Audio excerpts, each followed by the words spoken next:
I was a kid that could never sit still. They used to call me the itch. All I wanted to do was play sports. If I didn't have a lacrosse stick, I was doing something else, chasing young girls or something. WNL played a big part of my life. Lacrosse is a big part of my life. But I'm very much honored to be part of it here. If you look at lacrosse, it's a combination of a lot of things.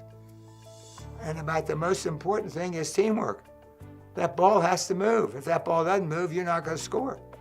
Football, you have a play, you get hit, it stopped. Go back to huddle, oh, that didn't work, what will you do now? Call a new play. Lacrosse just goes on and on. And the friendships from the lacrosse, they are deep, they are real, and that's been a big part of my life. To have the friendships within the game that we love so much. I love football, but I love lacrosse better.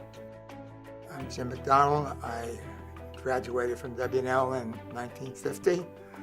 I love the school, loved everything about the school, the honor system, the people, and couldn't think of a better place to have gone.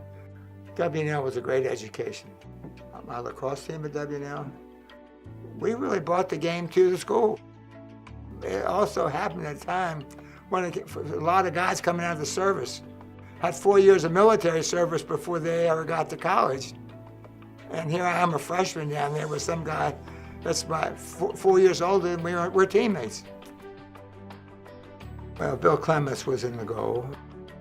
Bill Pacey was a very good defenseman, and in fact, we were close enough friends that I was his best man when he got married. Bill and I played the North-South game. It was in New England. Great game, we won. Got a little wild that night. We all got home and sobered up, went to bed.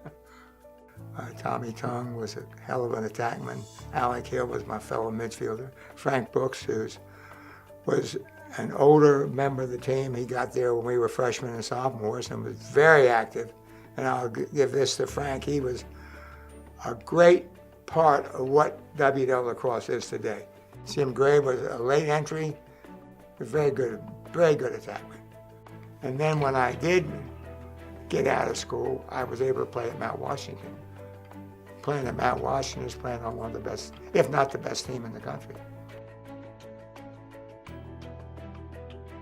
Coached up there, we had a lot of success.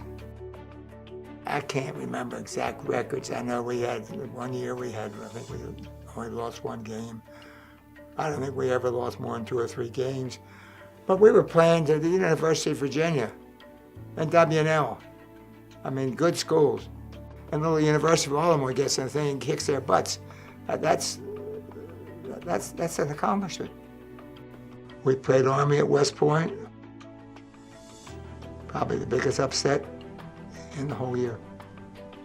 We actually beat them, and I will never forget the Army coach was the first one to congratulate me.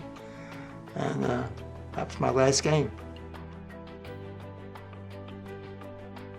St. James was an opportunity to teach a lot of kids the game. I have a wonderful picture at home with 2 grandsons on either side. One of them was kneeling down, he had his lacrosse stick, and the other was standing. They both had these beautiful grins on their face, and they can't wait to play lacrosse.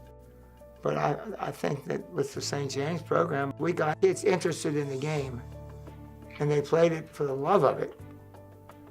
Many of them went to college and got into college because of lacrosse.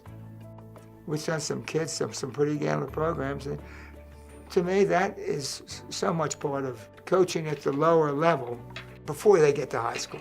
And that's what we did at St. James.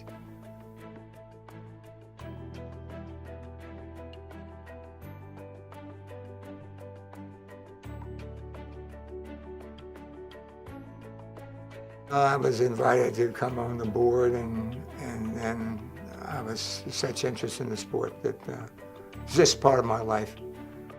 I didn't see us go from a small place to a bigger place in the Hopkins gym. We moved from one place to another, and all of a sudden, you know where they are now. They have this big, beautiful building out in Sparks, and that's something we started, and we, are proud of it. You can tell how the game has prospered when they have a facility of that magnitude where they have exhibition games. And it's really quite impressive. So, well, I want to thank all the people that I've been privileged to work with as teammates, our coaches. I want to thank the university for making it all happen. I love the school. I've always loved the school and always will.